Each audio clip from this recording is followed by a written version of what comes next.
Welcome to the Communication Diva Podcast, Episode 23. The subject of today's podcast is I language. Language, in other words, in which a person takes responsibility and ownership for their own thoughts and feelings by speaking in the first person, instead of making assumptions about or blaming others and speaking in the second or third person. When deciding on how to present this subject, the Communication Diva considered current public discourse as represented by politicians, celebrities, and large portions of the media, and noticed that the willingness or ability to assume ownership and responsibility for oneself, instead of blaming someone else for what one does not like, appears to be an almost entirely foreign concept. In that spirit, the rest of the podcast will be delivered entirely in Klingon.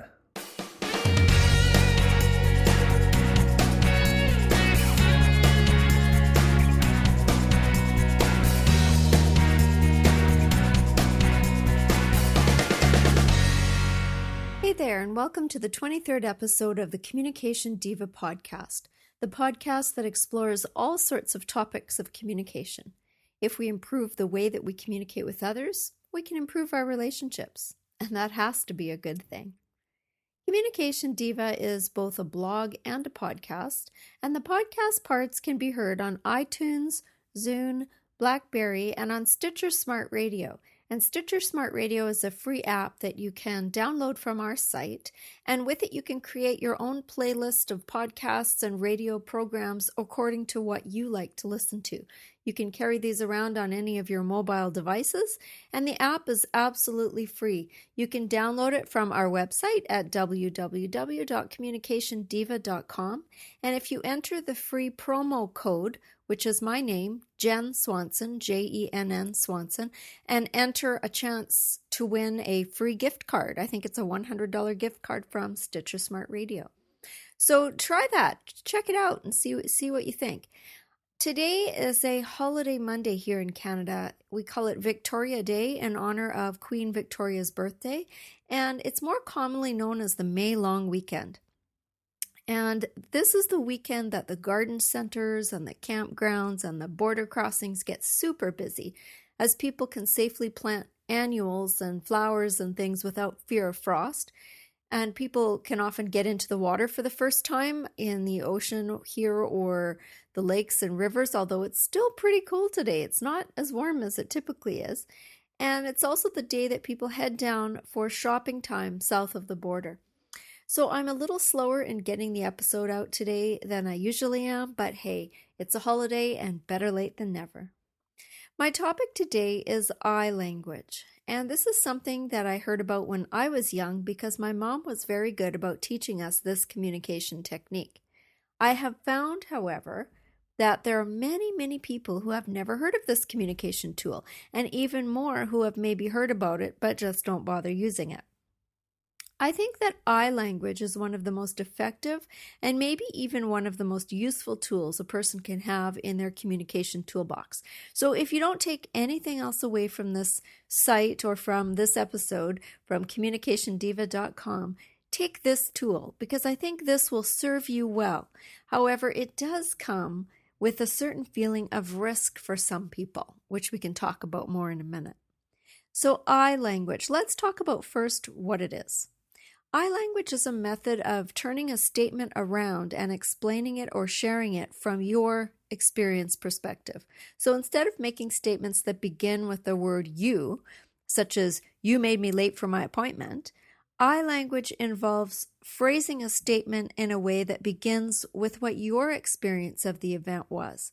So for example, instead of saying you made me late for my appointment, which is kind of confrontational and accusatory, you might say something like, I'm frustrated because I'm late for my appointment now. I would have liked you to have been on time.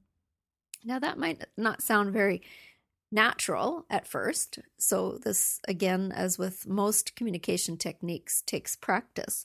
But you can see the difference. It's the same basic message, only in the second one, you're stating your feelings about your experience. And for some people, that might feel a little bit risky, or it might feel kind of weird at first. But after some practice, you'll probably find that it gets quite a bit easier. I language is something that you can practice, and you can practice it absolutely anywhere. It just takes a little bit of thinking about in advance before you start to talk. So here's another example. You never call me. Well, while that may be true, actually, the immediate and normal reaction to anyone saying something like that to a person would be defensiveness. That's not true. I do so call you. Or maybe, well, I'm busy, and life is crazy and I haven't had time and blah, blah, blah. If someone said it to me, I think I would feel like I had to defend myself and come up with a really good and worthy excuse as to why I hadn't called that person. So another way of saying the same thing, of saying you never call me, but saying it in a more effective way, might be to describe your experience of not being called. So for example, you might say something like, I feel sad that I haven't talked to you lately. I miss you. And this gives a completely different tone to the conversation than does you never call me. And it's pretty hard to argue with. I feel sad that I haven't talked to you is kind of hard to argue with. I mean, I feel sad that I haven't talked to you. No, you don't. Yes, I do. I mean, that's pretty ridiculous, right? It's hard to argue with how someone is feeling, because that's how someone is feeling. So it's a little bit of a challenge to make a good argument about that. Now, one thing to remember in all of this is just because you feel a particular way doesn't mean that anything is actually going to change after the conversation. So telling someone how you feel is your business. What the other person does with that information is completely their business.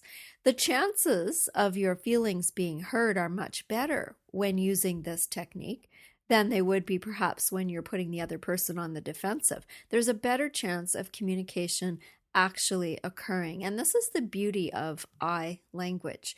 You're talking about yourself. You're talking about your experience. You're not telling the other person what they're doing wrong or how they're behaving in your opinion.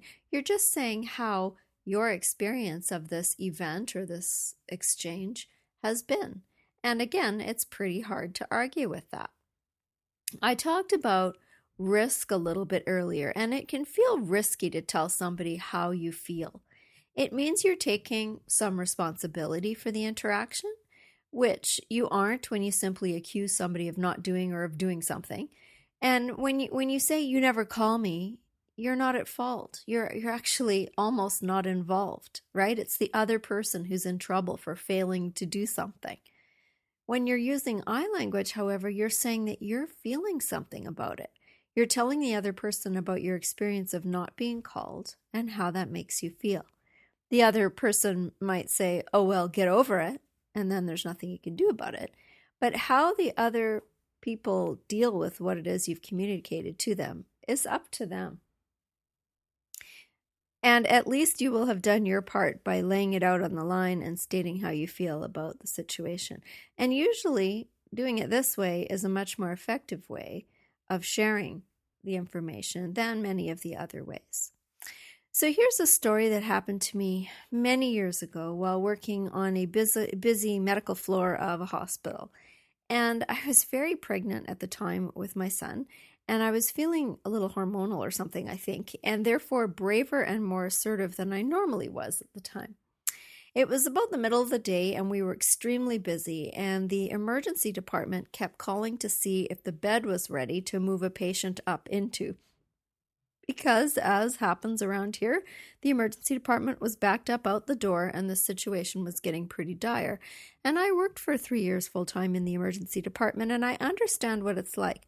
So the faster an admitted patient can be moved into a regular bed on a hospital unit, the better for everyone involved, especially for the patient. So the emergency had called 2 or 3 times already, and there was nothing we could do about getting the one available bed cleaned because there was a person in it who had to be transferred to the floor above. So I was working on the 4th floor. The patient needed to be transferred to an available bed on the 5th floor so that the emergency department could transfer their person to our bed on the 4th floor. So it was kind of a domino effect happening here. And the bed on the 5th floor was the one that everyone was waiting for. It was the first in the series that had to happen before everything else could happen. But emergency kept calling me, and wanting to know when we were going to be ready because they needed to get space. So I decided to call the 5th floor and ask how things were progressing. And I was at the desk, and sitting next to me at the time, we had what were called head nurses. They're called different things now. But this was the manager person who was in charge of the entire unit. And so we called them head nurses back then. And I called up, she was sitting next to me at the desk. And so I called the 5th floor. And this is what I said. I said, "Hi, this is Jennifer, the unit clerk on 4th floor. I'm wondering how the bed for our patient is coming along." And that's exactly how I said it. I was friendly. I was curious. I wasn't saying, is everything ready yet? I was just asking them how the bed was coming along so that I could sort of get an estimate, and so that the next time the emergency called, I could let them know some kind of a time frame. And it was the head nurse on the 5th floor, so a management person, who answered the phone. And this is how she responded to me. And I'm not exaggerating. This is what she said. She was practically shrieking into the phone. She said, "Well, if people would stop phoning us, maybe we could get some work done around here." Slam. So I remember sitting there holding the receiver for a few seconds, stunned. And I looked over at my head nurse, who shrugged her shoulders and sort of rolled her eyes and whatever. But I wasn't happy about this. I had been very polite when I called. I was being professional. And this was completely rude and completely uncalled for. And again, as I said before, I was hormonal and I was getting mad. I thought, this is really, really poor communication, and this is not fair. So I sat there simmering for a few minutes. And then I looked at my head nurse and I said, "You know what? I'm going to go up there and speak to her. That was not acceptable."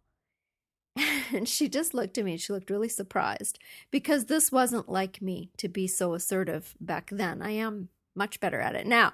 But back then I was, quite young and much more passive than I am now. Anyway, she nodded and she looked at me and she said, "Good luck."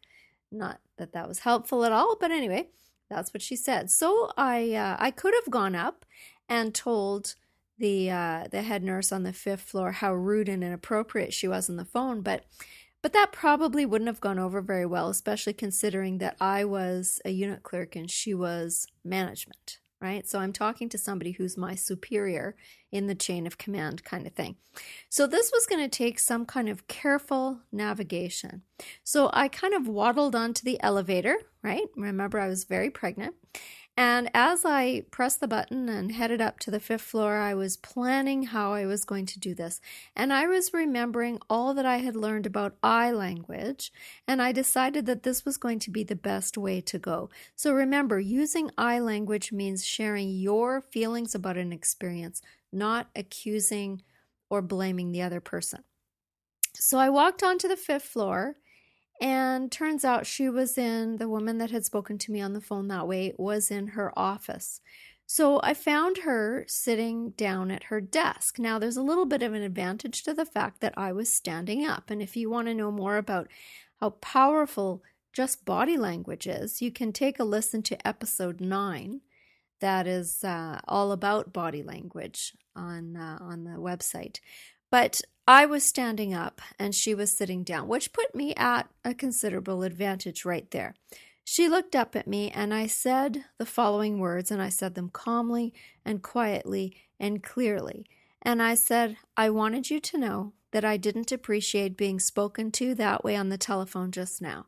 I was polite and was simply calling to find out when the bed might be ready. I really don't feel I deserve to be yelled at like that." So she sputtered and stammered and blurted out something like, "Well, I was really busy." And I replied calmly, "We're all really busy."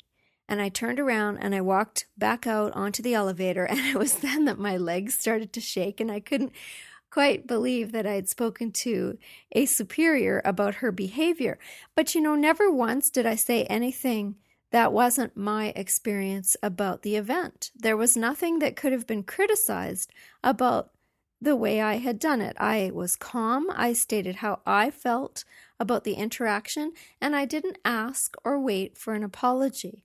I simply said, "I wanted you to know that I didn't appreciate being spoken to that way on the telephone just now. I was polite, and I was simply calling to find out when the bed might be ready. I don't feel I deserve to be yelled at like that. There was nothing in what I just said there that could be condemned in any way.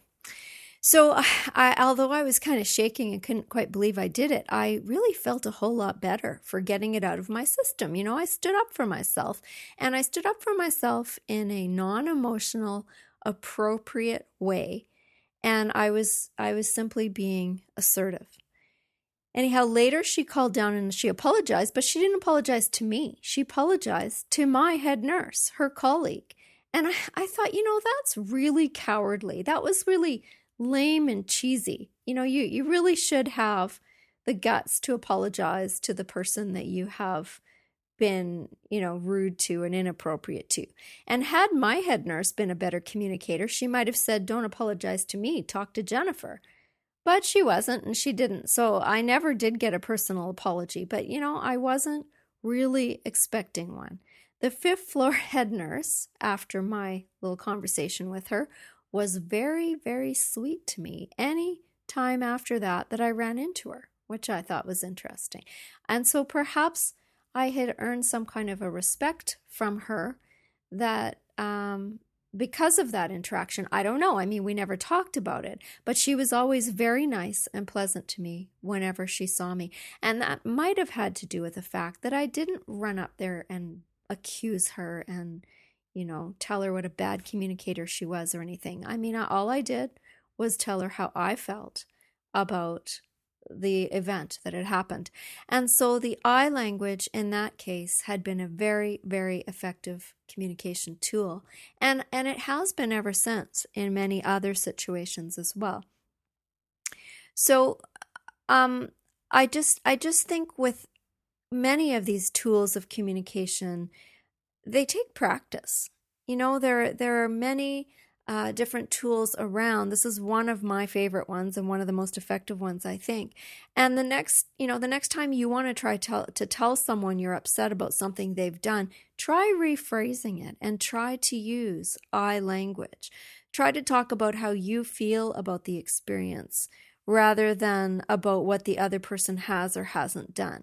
Because only you know how you feel anyway, and you really have no idea what the whole experience has been like for the other person involved. So anything you might say to that effect would just be a guess or worse, an assumption.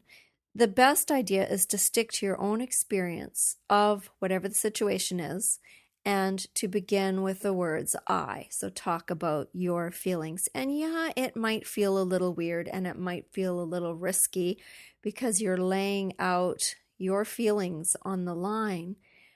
But honestly, just try it and see what happens. Nobody has to know what it is that you're doing. Try this on unsuspecting family and friends the next time you have something to say about a situation.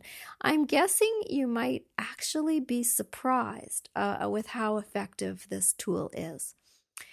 So, I language, keep that one in your back pocket. And again, I encourage you to try it if you haven't already. And if you know all about I language, but you haven't used it for a while, do try using it. I really am surprised at how few people seem to know about this in this day. And I don't know why that is, but I was recently in a grade 11-12 leadership class. I got invited to speak there as a result of my book on how to be professional in the workplace. You can find that on the website under my books at www.communicationdiva.com.